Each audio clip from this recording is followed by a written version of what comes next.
नमस्कार, मैं हूं मोहित कुमार साहू और आप देख रहे हैं टीवी 24। टीवी 24 का खास कार्यक्रम सीधी बात माननी के साथ में आप सबका बहुत बहुत स्वागत है। इस खास कार्यक्रम में इस हफ्ते हमसे जुड़े हुए हैं विजय सिंह तोमर, युवा आयोग के नवनिर्वाचित अध्यक्ष युवा आयोग के अध्यक्ष हैं और बिल्कुल युवा हैं और चूंकि सरगुजा संभाग से आते हैं तो निश्चित रूप से एक बड़ा दायित्व भी है, चूंकि सीएम साहब का क्षेत्र भी है और जिम्मेदारी बड़ी। पूरा अगर हम प्रदेश की बात करें, युवाओं का प्रदेश है, किसानों का प्रदेश है, निश्चित रूप से बड़ी जिम्मेदारी कह सकते हैं। आइए जानते हैं, समझते हैं तमाम जो परिचर्चा है इस पर। विजय जी, हमारे चैनल में आपका बहुत बहुत स्वागत है। बहुत बहुत धन्यवाद। चूंकि विजय जी अभी आप युवा आयोग के अध्यक्ष बने, बिल्कुल नवनिर्वाचित, तो काफी समय से पेंडिंग में चल रहा था ये कि साल भर हो गए सरकार को बनाना था, लेकिन अभी सब संगठन का काम जो है वो इस तरह का जो चलना है कार्यक्रम वो धीरे धीरे हो रहा सबका भी। हालांकि अभी चुनाव भी हुआ, लोकसभा भी हुए, विधानसभा भी हुए। मैं आपसे अगर जानना चाहूं कि अभी तक से आप युवा मोर्चा में भी थे, पार्षद भी रहे हैं, और ये युवा आयोग तक पहुंचने का जो सफर है वो कितना चुनौती भरा रहा है? ये जीवन ही चुनौतियों से भरा है और चुनौतियों से निपटना बखूबी आना भी चाहिए और हंसते मुस्कुराते निपटना चाहिए। मेरी प्रारंभ जो है वो विद्यार्थी परिषद से है। 2006 में जब मैं कॉलेज में गया उस समय विद्यार्थी परिषद के संपर्क में आया और साथ ही साथ हमारी मातृ संस्था राष्ट्रीय स्वयंसेवक संघ उनसे भी जुड़ा। 2010 तक विद्यार्थी परिषद के विभिन्न दायित्वों का निर्वहन किया और 2011 से भारतीय जनता युवा मोर्चा में सक्रिय हुआ। और आपको जानकर आश्चर्य होगा कि भारतीय जनता पार्टी को यूं ही कार्यकर्ताओं की पार्टी नहीं कहा जाता है। विद्यार्थी परिषद में लंबे समय तक काम करने के बाद युवा मोर्चा में मेरी शुरुआत अंबिकापुर शहर के नगर मंडल की कार्य समिति सदस्य के नाते हुई, फिर मंडल के उपाध्यक्ष, फिर जिला सह कार्यालय मंत्री, फिर 2016 में जब विजय शर्मा जी प्रदेश के अध्यक्ष बने तो उस टीम में मुझे प्रदेश कार्य समिति सदस्य के नाते काम करने का मौका मिला। जशपुर जिला का मैं प्रभारी भी रहा और साथ ही साथ इतना प्रवास हुआ उस कार्यकाल में 16 से 21 में कि लगभग छत्तीसगढ़ के 17-18 जिलों में मेरा प्रवास विभिन्न कार्यक्रम, विभिन्न संगठन के कार्यों के कारण हुआ। फिर संगठन ने कहा कि सरगुजा में तुम्हारी जरूरत है, तो प्रदेश घूमने के बाद 2021 में मुझे सरगुजा के जिला अध्यक्ष का दायित्व दिया गया जब हम सब विपक्ष में थे और हमने अपना काम किया। संगठन का जैसा निर्देश था, जैसा जो बातें होती थी उसको अक्षरशः पालन करते हुए साथियों के साथ, वरिष्ठों के मार्गदर्शन में, उनके आशीर्वाद से काम करते रहे। उसी बीच में निर्वाचन भी हुआ और पार्षद भी चुने गए। तो बस ऐसे ही है, नया जो है आपके सामने है। तो अभी आपको लगता है कि जैसे अभी युवा आयोग के अध्यक्ष बन गए, क्योंकि ये बहुत विस्तृत क्षेत्र है और हम बात करें तो लगातार प्रदेश में बेरोजगारी की बात करें, युवाओं को प्रशिक्षण की बात करें, गवर्नमेंट सरकार जो है लगातार अभी सरकारी नौकरी तो सबको दे नहीं पाती या दे नहीं सकती है या हो भी नहीं पाएगा ये सबको दे पाना। तो कहीं ना कहीं पर जो है बेरोजगारी की कैसे खत्म किया जाए, अभी एक आप कुछ आपका एक आपने बना रखा होगा कि मुझे कैसे करना है। अभी लगभग आपको भी कुछ समय ही हो रहा है, फिर भी आप चूंकि लगातार घूम रहे हैं पूरे प्रदेश में। जी देखिए, आयोग को क्या करना है ये निर्धारित है और छत्तीसगढ़ के युवाओं के लिए या कहें कि सभी वर्गों के लिए हमारे मुख्यमंत्री माननीय विष्णुदेव साय जी की चिंता, विष्णुदेव साय जी की जो कर्मठता है और काम करने की जो दिशा है वो सभी वर्गों को के लिए है। उसमें युवा भी आते हैं और यदि कल्पना करें, यदि हम बात करें पिछले सरकार और अभी हमारे 1 साल भी नहीं हुए हैं सरकार बने, दोनों का यदि तुलना करें तो मैं पक्ष में भी चूंकि लगातार काम किया हूं, इसलिए कांग्रेस के सरकार के एक जो कारनामे हैं मुझे भली भांति ज्ञात है। जिस प्रकार से इन्होंने पीएससी जैसे विषय में गड़बड़ियां की, पीएससी का विषय सिर्फ एक नौकरी से आप मत जोड़िए। पीएससी का विषय ऐसा होता है कि माता पिता या अभिभावक जो होते हैं एक एक पैसे जोड़ करके बच्चों को पढ़ाना, कोचिंग कराना और बड़े सपने देखते हैं, तो बच्चों के साथ साथ पूरे परिवार पर उसका इफेक्ट पड़ता है। और जिस प्रकार से पारदर्शिता खत्म की गई, जिस प्रकार से कांग्रेस से जुड़े लोग या एक ही अधिकारी के परिवारजनों का सिलेक्शन हुआ, तो इस स्वाभाविक रूप से प्रथम दृष्टया दिखा कि गड़बड़ी है। पीएससी के अलावा बाकी जो नौकरियां थी या सबसे मेन जो हमारे मोदी जी जब से हमारे देश के प्रधानमंत्री बने और स्वरोजगार को लेकर के, कौशल विकास को लेकर के जो काम हुए, जैसा कि आपने कहा कि सबको शासकीय नौकरी नहीं देते, उस पर भी जो पहले 20-20 हजार 30-30 हजार होते थे उसको घटाकर 2,000-2,500 ऐसा प्रशिक्षण का दायरा किया गया। कुल मिलाकर के समेटने का प्रयास किया गया। लेकिन हमारी सरकार जब से बनी है, अभी आप देखे होंगे कई विभागों में नियुक्तियां भी निकली हैं, शासकीय नौकरी भी निकली है, प्रशिक्षण का भी काम फिर से, कौशल विकास का प्रशिक्षण का फिर से प्रारंभ है, किसानों के बारे में हम सब चिंता कर रहे हैं।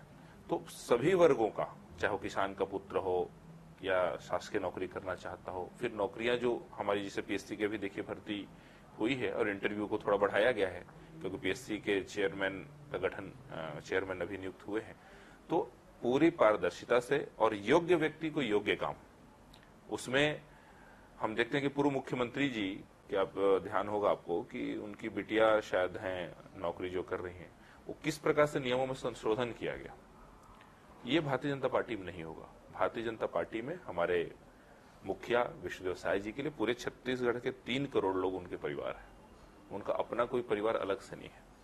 तो सबके लिए जो जिस योग्य होगा, जो जिस काम को करना चाहता है, पूरी पारदर्शिता से उसको पूरा मौका दिया जाएगा। पीएससी की बात करें, जैसे अभी आपने कहा कि जब जब पीएससी का परीक्षा हुआ है, जब से सरकार छत्तीसगढ़ नया राज्य बना है, पीएससी के जब जब एग्जाम हुए हैं तब तब भ्रष्टाचार बड़ी हुई, चाहे किसी भी सरकार हुई। उस वक्त भी, हालांकि मुझे ये जानकारी भी है कि जब भाजपा की सरकार थी उस समय भी ये मामला उठा था, कुछ अपने लोगों को जो है वो नौकरी दे दिया। अभी तो कांग्रेस में भी उठा। तो इस तरह की जब चीजें चलती रही तो युवाओं के सपनों पर सीधे तरीके से कुठाराघात है। इस पे सरकार विशेष पहल, या फिर कोई भी हो सरकार, इस पर विशेष कोई कठोर नियम क्यों नहीं बनाती है?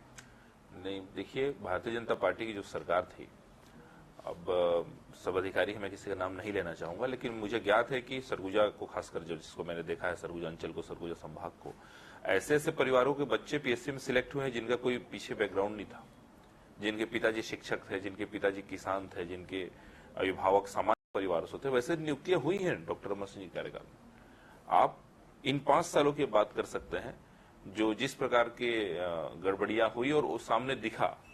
मतलब क्या है, दूध में कभी पानी मिलता हुआ तो नहीं भी दिखे, पर ये ऐसी सरकार थी 5 साल में कि इसमें तो पानी में दूध डाला गया, ऐसी सरकार थी और ऐसा दिखा। तो भारतीय जनता पार्टी शुचिता के साथ, पारदर्शिता के साथ, भाई छत्तीसगढ़ में हमारी सरकार थी, युवाओं से लेकर के पीएससी के विषय से लेकर के व्यापम से लेकर के हमने इतनी ट्रांसपेरेंसी की कि राशन बांटने तक इस देश में नाम हुआ। तो पारदर्शिता के मामले में भारतीय जनता पार्टी का विजन क्लियर है और हम जो योग्य होगा, जो जिस लायक होगा, उसकी योग्यता का पूरा सम्मान के साथ उनको अवसर मिलेगा, इसको मानते हैं। मैं सिर्फ आपसे एक प्रश्न यही था मेरा कि हम इस तरह की जब चीजें होती हैं, चाहे अभी अगर हम नीट की भी बात करें पूरे देश भर में, यहाँ भी बात करें, क्योंकि आप युवा हैं और जो युवा अभी अध्यक्ष भी हैं यहाँ पे छत्तीसगढ़ में, युवाओं की जो पीड़ा है उसको आप भली भांति ज्यादा करीब से देख सकते हैं, समझ सकते हैं, उनकी जवाब जो है बहुत अच्छा से, बेहतर से दे सकते हैं और आवाज भी आप ऊपर लेवल पे उठा सकते हैं, क्योंकि बड़ी उम्मीदें होती है आपको देखकर। मतलब स्वाभाविक है कि होगी कि हमारा एक युवा बना है तो हमारी जो सपने हैं, ये हमारी जो चीजें हैं, वो एक युवा ही समझ पाएगा। तो इस तरह के मैं आपसे सिर्फ एक वैसे ही प्रश्न चाह रहा हूं, क्योंकि आप राजनीति से भी हैं और बड़े पद पे भी हैं, हम इन पर लगाम लगाने के लिए कठोर कानून या नियम बना पाते हैं? नहीं, बिल्कुल बना रहे हैं। और हमारे छत्तीसगढ़ प्रदेश में मैंने कहा ना कि पारदर्शिता के साथ जो जिस योग्य होगा, और नियम वही है कि हम जो काम करने जा रहे हैं या जो मौका दे रहे हैं वो सबके सामने हो। यदि किसी को उसमें दावा आपत्ति लगता है, कोई आक्षेप लगता है, तो वो कर सके, और जब वो आक्षेप करता है किसी विषय को लेकर तो उस पर त्वरित सुनवाई हो, उस पर कार्यवाही हो। और ये सारी चीजें हमारी सरकार में हो रही हैं इसीलिए अभी जो इंटरव्यू के डेट को बढ़ाया भी गया है, तो उसको इसलिए ही बढ़ाया गया कि बहुत अच्छे तरीके से पूरी पारदर्शिता के साथ सिर्फ पीएससी ही नहीं, उसके बाद भी जो भर्तियां हो रही हैं उसमें जो भी नियम होते हैं, नियमों में कोई ऐसा कोना नहीं छोड़ना चाहिए कि लोग उसका नाजायज फायदा उठाएं। नियम कट टू कट होना चाहिए, जीरो से लेकर के नीचे से लेकर के ऊपर तक ये क्लियर दिखना चाहिए। एक सामान्य व्यक्ति को भी दिखे कि हाँ ये है तो हमारा होगा, ये नहीं है तो नहीं होगा। तो नियमों में एकदम क्लियर नियम होना बहुत जरूरी है। और हमारी सरकार अभी साल भर होने वाले हैं, अभी हुआ भी नहीं है, और इस दिशा में चूंकि 5 साल हमने संघर्ष किया और युवाओं ने हमारा साथ भी दिया, युवाओं के लिए हम लोगों ने बहुत आंदोलन भी किया, उनके साथ खड़े भी रहे। तो हमें पता है कि युवाओं के मन में क्या चल रहा है, उनके रोजगार को लेकर के क्या विषय है, उनके करियर को लेकर के क्या चिंताएं हैं। तो इससे सरकार भी भली भांति वाकिफ है और उनकी चिंताओं को दूर करने का हर संभव प्रयास यह छत्तीसगढ़ की विष्णुदेव साय जी की सरकार करेगी। निश्चित रूप से बिल्कुल होना भी चाहिए, क्योंकि युवाओं के कंधों पर ही देश टिका हुआ है। और दूसरी चीज मैं आपसे ये भी चाहूंगा, जैसे युवा मोर्चा की हम बात करें आपके ही, तो युवा मोर्चा में युवाओं की थोड़ी सी पद मिलने में काफी समय लगता है ऐसी चीजों में। अभी जैसे आपको मिल गया है, तो अभी पार्टी क्या युवाओं पे अब फोकस करने जा रही है? नहीं, युवाओं को मौका लगातार देती है भारतीय जनता पार्टी। अभी हमारे जो विधायक है उसमें से आप देखेंगे तो कई विधायक ऐसे हैं जो 35 साल से भी कम उम्र के हैं, कई विधायक ऐसे हैं जो 35 से 40 के बीच में है। तो देखिए, दो चीजें होती हैं, एक होता है परिवारवाद, एक होता है कि युवा को मौका नहीं मिलना, जो आपने सवाल किया। आप समझिए कि मैं मान लीजिए सामान्य घर से यदि आता हूं, तो मैं यदि 18 साल में 12वीं पास करके 17 साल में 12वीं पास करने के बाद कॉलेज जाते शुरुआत होती है धीरे धीरे करके, तो अपने आप को बताना, निखारना, प्रमाणित करना, इसमें समय लगता है साहब। 23 साल के उसको आप बना सकते हो जो जिसके पिताजी के नाम पे आप बना दो, लेकिन यदि युवा स्वयं से आया है, उसकी कोई पारिवारिक पृष्ठभूमि ऐसा परिवारवाद का नहीं है, वंशवाद का नहीं है, तो उसको थोड़ा समय लगेगा।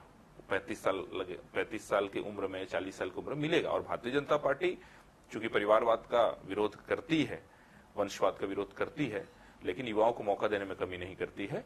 और हमारे सदन में भी, विधानसभा में भी, हमारे बाकी भी सब जगह युवाओं को भरपूर मौका मिलेगा और मन लगा करके काम करे। और मुझे से मैंने कहा ना कि मुझे मंडल कार्य समिति सदस्य जो 2011 में था, उसको आज आयोग का अध्यक्ष 2024 में बनाया गया। तो भारतीय जनता पार्टी में ही संभव है, कहीं और किसी दल में संभव नहीं। मेरा कहने का मतलब था युवा मोर्चा में भी, आपकी ही जैसे युवा मोर्चा की बात करें तो युवा मोर्चा में भी युवाओं को बड़े पद जल्दी नहीं मिल पाते हैं। ये अनुभव की बातें हैं और अनुभव होगा तभी वो चीजें आगे बढ़ पाती। मैं युवा मोर्चा की बात कर रहा था जी।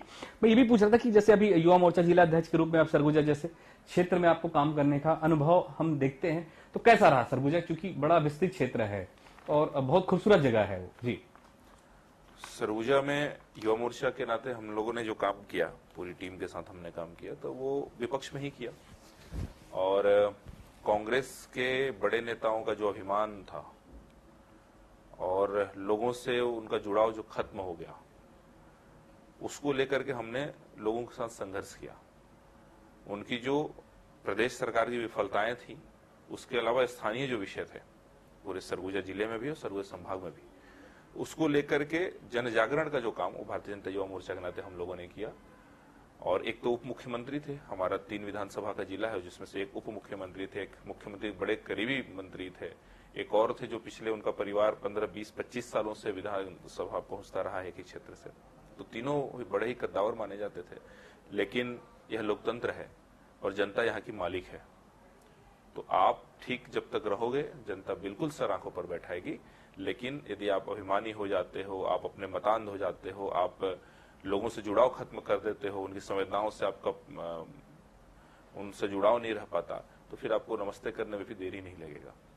और भारतीय जनता पार्टी का एक एक कार्यकर्ता लोगों से मिलकर, जुड़कर, उनके सुख दुख में सहभागी बनकर कार्य करता है। और हम लोगों ने भी वही किया। संघर्ष रहा, कई व्यक्तिगत आक्रमण भी हुए, व्यवसायिक में भी अटैक हुआ, लेकिन ये पक्का था कि संगठन के लिए हम काम करेंगे, संगठन देख रहा है। बिल्कुल। मैं थोड़ा सा आपसे ये भी जानना चाहूंगा, जैसे अभी छत्तीसगढ़ सरकार लगातार मंडल की नियुक्ति पे बात कर रही है और अब निगम मंडल की भी नियुक्ति नहीं हो रही है, क्योंकि आपकी पहली नियुक्ति हो गई, आप तो युवा आयोग के अध्यक्ष भी बन गए। तो इसे आप क्या वजह मानते हैं कि आपको इतनी जल्दी कैसे आपको मिल गया चाहिए? बाकी लोग लाइन पे लगे हुए हैं। 2 सवाल पहले आप ही के सवाल से युवाओं को मौका नहीं मिलता। नहीं मतलब ये मैं सरकार का जवाब था कि युवा को मौका दे दिया। क्योंकि सीएम साहब उसी क्षेत्र से है ना, तो मैं आपसे समझना चाहता क्या काफी हम क्लोज होने की वजह से भी ऐसा होता है कि पहले हम सरगुजा को शुरू करें, ऐसा भी? नहीं, बिल्कुल हमारे देखिए मुख्यमंत्री जी का आशीर्वाद तो बिल्कुल रहेगा जी। वो हमारे सरकार के मुखिया हैं, उनकी सरकार में निर्णय उनका है। और साथ ही साथ संगठन का, हमारे भारतीय जनता पार्टी का जो प्रदेश का संगठन है, जो हमारे इस छत्तीसगढ़ के प्रभारी हैं, सबका निर्णय है और हमारे यहाँ सामूहिक निर्णय होता है। और मुख्यमंत्री जी का भी आशीर्वाद बिल्कुल है। पहला क्यों हुआ, बाद में क्यों हुआ, ये सवाल तो उनसे पूछा जाए। मैं तो उस निर्णय का एक पात्र हूं, उस निर्णय में सहभागी नहीं हूं। और एक अनोखी प्रक्रिया भाजपा की, मैं अब बैठा हूं, बातचीत हो रही तो बताता हूं कि जब मेरी घोषणा हुई उसके 10 दिन पहले से मैं झारखंड के गुमला जिले के एक विशुनपुर विधानसभा में मुझे इंचार्ज बनाया गया है, मैं वहीं था। और 23 की रात को यह नियुक्ति हुई है और मैं 28 को सीधे गुमला से रायपुर पहुंचा हूं, क्योंकि 27 को वहां एक परिवर्तन यात्रा हमारी भाजपा की चल रही है, तो उसमें उसको देखना था। तो हमको न कहीं जाना पड़ा, न कहीं रहना पड़ा। संगठन का निर्णय है, सरकार का निर्णय है और भारतीय जनता पार्टी का निर्णय इस प्रकार से होता है कि आप अपने स्थान पर काम करते रहिए, सरकार के लोग, संगठन के लोग आपको देख रहे हैं, तो जब जैसा होगा वो निर्णय हो जाएगा। और आपको निर्णय मान करके, उसमें भी ऐसा नहीं था कि आज हो गया नियुक्ति तो मैं तुरंत दौड़ते हुए सब काम छोड़ करके रायपुर आ जाऊं या अंबिकापुर पहुंच के स्वागत, कुछ नहीं। 27 तक काम था, हमने 27 से वरिष्ठों से बातचीत हुई, उन्होंने सबने कहा कि संगठन के काम में लगे हो, उसको पूरा करो, फिर आओ। तो हमने 27 को परिवर्तन यात्रा को पूरा किया, फिर 27 की रात वहां से निकलकर 28 को अंबिका रायपुर में आकर के मुख्यमंत्री जी का और मंत्रिमंडल के वरिष्ठों का, संगठन के हमारे सभी वरिष्ठों का आशीर्वाद लिया और धन्यवाद ज्ञापित किया। भाजपा विश्व की सबसे बड़ी पार्टी है, इस पार्टी में आप काम कर रहे हैं और एक बड़े पद का दायित्व भी संभाल रहे हैं, कैसे देखते हैं इसको?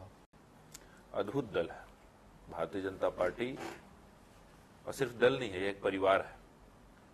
अपने कार्यकर्ताओं के सुख दुख की चिंता करना, एक कार्यकर्ता का निर्माण कैसे करना है उसकी चिंता करना, और सिर्फ वर्तमान ही नहीं, आने वाले 20 साल बाद भी हमको किन परिस्थितियों से जूझना पड़ सकता है, उसके लिए हमारे कार्यकर्ता, हमारे नेताओं को कैसे तैयार करना है, ये पूरा एक संरचना है। और भारतीय जनता पार्टी में सौभाग्य कि हम सब भारतीय जनता पार्टी के कार्यकर्ता हैं और संघ से सीख करके हम सबका निर्माण हुआ है। हम लोगों ने संघ की शाखाओं में जाकर के ही व्यक्तित्व पाया है और भारतीय जनता पार्टी में आज काम कर रहे हैं, तो अद्भुत है। और इकलौती ऐसी पार्टी है जो इतना अपने कार्यकर्ताओं का भी ख्याल रखती है और इस देश के लिए कार्यकर्ताओं का निर्माण करती है। हमारे लिए हमारा पहला ध्येय भारत माता की जय है। हमारे दल से भी पहले हमारे लिए भारत माता की जय, ये भी दल वाले ही सिखाते हैं, ये कोई राजनीतिक पार्टी नहीं सिखाएगा, कोई व्यक्ति नहीं सिखाएगा। कोई व्यक्ति यदि किसी को लाएगा तो बोलेगा सबसे पहले मेरी जय करो। ये भारतीय जनता पार्टी ऐसा कहता है कि nation first, party second and self last.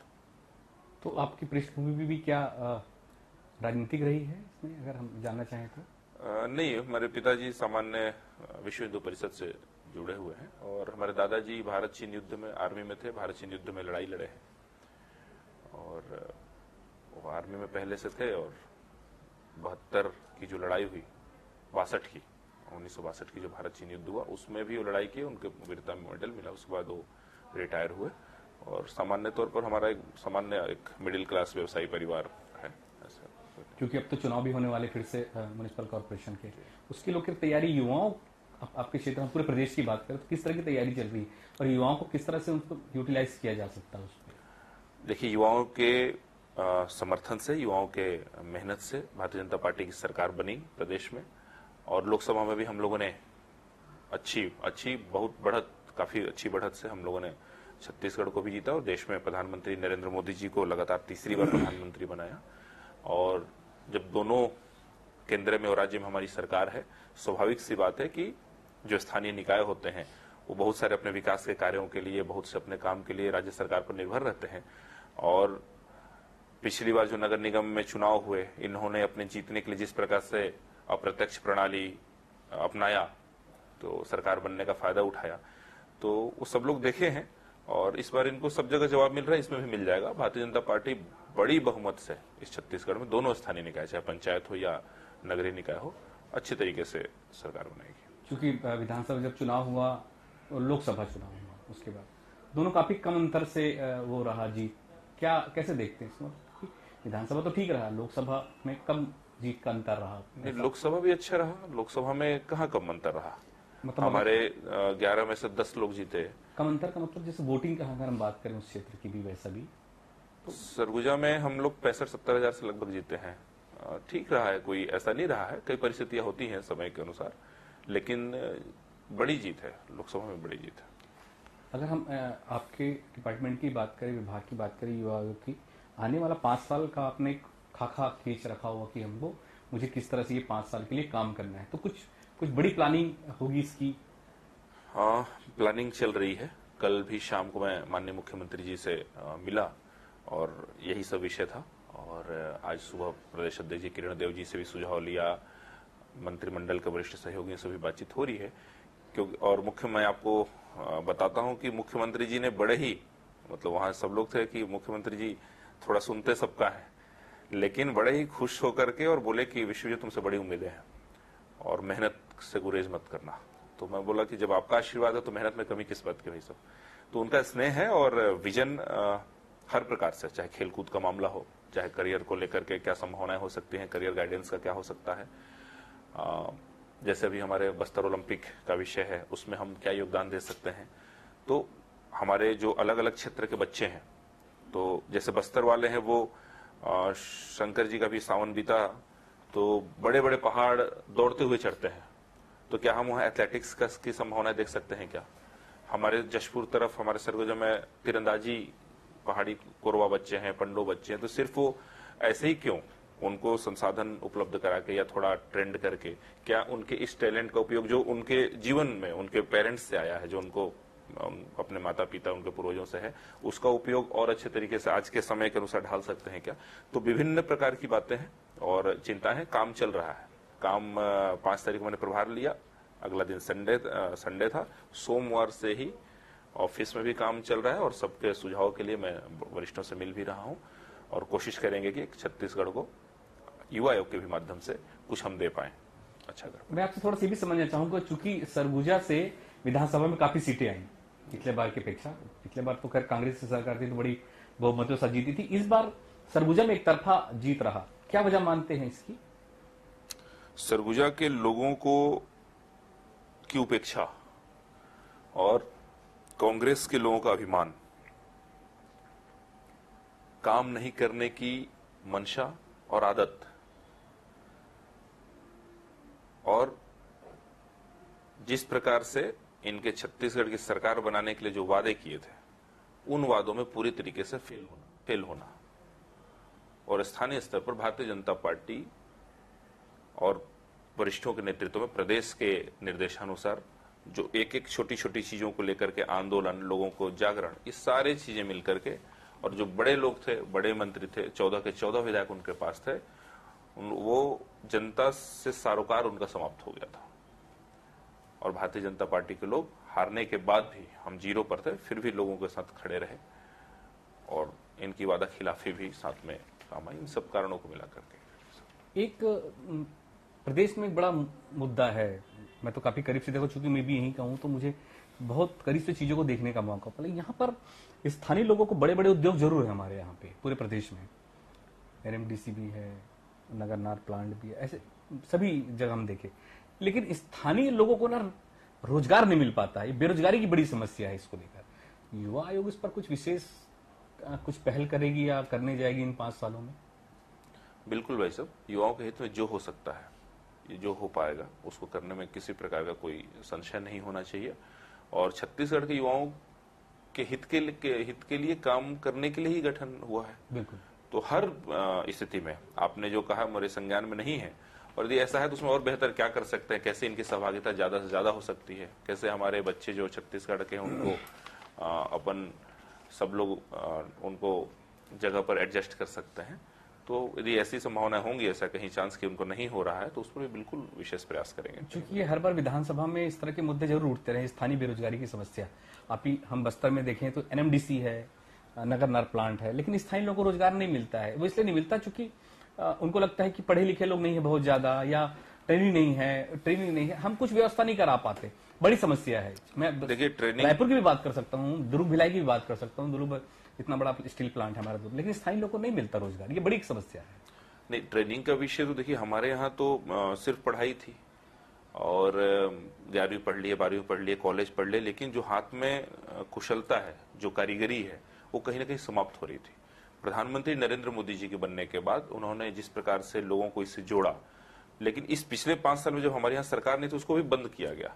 उसको फिर से शुरू कर, उससे 2 फायदे हैं। एक कि जो जैसा आपने कहा कि इंडस्ट्री में उनकी नौकरी, उनका व्यवस्था करना, उनको जोड़ना, वो काम भी होगा, क्योंकि मान लीजिए प्राइवेट कंपनियां हैं, उनको तो काम कराना है और कुशल कारीगरों से ही काम कराना है। यदि कुशल यहां मिल जाएंगे तो यहीं के लोग करेंगे, यदि नहीं मिलते हैं तो फिर बाहर और इधर उधर का बात का विषय है। तो सबसे पहले तो हमको कुशल बनना पड़ेगा और ये प्रशिक्षण से होगा, हमारे इंटरेस्ट से होगा। तो हम बच्चों से भी आज आपके माध्यम से मेरा आग्रह है कि आपके अंदर खुद को सोचकर एक किसी भी विषय में, चाहे आप कारपेंटर हो, चाहे पेंटर हो, चाहे मैकेनिकल हो, चाहे आप जो भी इतने सारे ब्रांच है, इतनी सारी चीजें हैं जिसमें कौशल प्रशिक्षण हो रहा है, शासन उसमें इतना मदद कर रही है और भी कई चीजें हैं। तो आपको खुद पता होना चाहिए कि मैं किस चीज को काम को कर सकता हूं और वो जरूर सीख लें। शासकीय में लग सकते हैं, जो इंडस्ट्रीज की बात करें उसमें उनका इन्वॉल्वमेंट हो सकता है, नहीं हो सकता तो खुद का कम से कम व्यवसाय चालू कर सकते हैं। और व्यवसाय शासकीय नौकरी या किसी नौकरी से तो व्यवसाय 10 गुना बेहतर है, मेरा यह मानना है, क्योंकि हम व्यवसाय खुद भी करते हैं, अपने साथ ऐसे जरूरतमंद लोगों को भी रोजगार देते हैं और इस देश को, इस प्रदेश को बढ़ाने में भी हमारा योगदान होता है। तो कौशल विकास का काम तो जिस प्रकार से मोदी जी की मंशा है, उनकी हमारे विश्वदेव साई जी की सरकार में इस काम को आगे बढ़ा रहे हैं। तो मैं चाहूंगा कि युवा भी ज्यादा से ज्यादा इसमें सहभागिता करें और हर क्षेत्र में वो जुड़े अपने नाम। बिल्कुल। एक मैं आपसे अंतिम प्रश्न चाहूंगा, राजनीति में यदि सफल होना है तो युवाओं को किस तरह से टिप्स आप दे सकते हैं? देखिए, राजनीति भारतीय जनता पार्टी के कार्यकर्ताओं के लिए एक सेवा का माध्यम है और हमारे बड़े लोगों का एक कहना है, मैं बड़ा उससे वो इत्तेफाक रखता हूं कि सर्किट हाउस में बैठकर चाय पीना बड़ा नेता बना नहीं है। किसी बड़े नेता की गाड़ी में बैठ करके घूम लेने से आप बड़ा नेता नहीं बनोगे। आप बड़े नेता उस दिन हो जिस दिन आप सो करके उठते हो, आपके दरवाजे पर कोई बूढ़ी माता जी बैठी हो कि मैं वृद्धा पेंशन में ये समस्या आ रही है, कि भी कहीं घूम के आओ तो बगल के चाचा जी कहें कि पटवारी मैं 3 दिन से गया हूं, ये मेरा काम नहीं हो पाया बाबू, थोड़ा सा इसको करा दो। जब आप वो बोले और उस काम को आप कर रहे हो तो आप उन 2 लोगों के नेता हो गए। और जब ये काम आप रोज करोगे, अपने जीवनचर्या में लाओगे, तो आज आप 2 लोगों के नेता हो, कल उस पूरे मोहल्ले के नेता, पारा के नेता होगे, परसों उस गांव के नेता होगे और उसके बाद आप विधानसभा, लोकसभा, सब चीज के नेता हो जाओगे।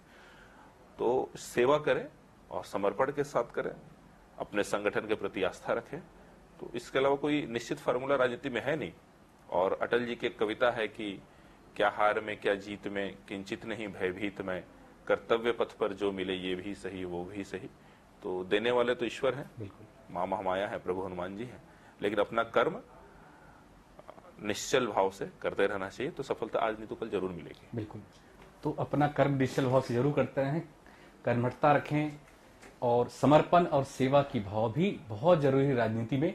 हम युवा आयोग के अध्यक्ष हैं, उनसे इनकी बातें समझ रहे थे और आने वाला जो 5 साल का जो एक खाका है वो भी उन्होंने हमारे चैनल टीवी 24 के माध्यम से बताया कि आने वाला 5 साल हम युवाओं के लिए किस तरह से काम करना चाह रहे हैं और प्रदेश में किस तरह से भागीदारी देना चाह रहे हैं।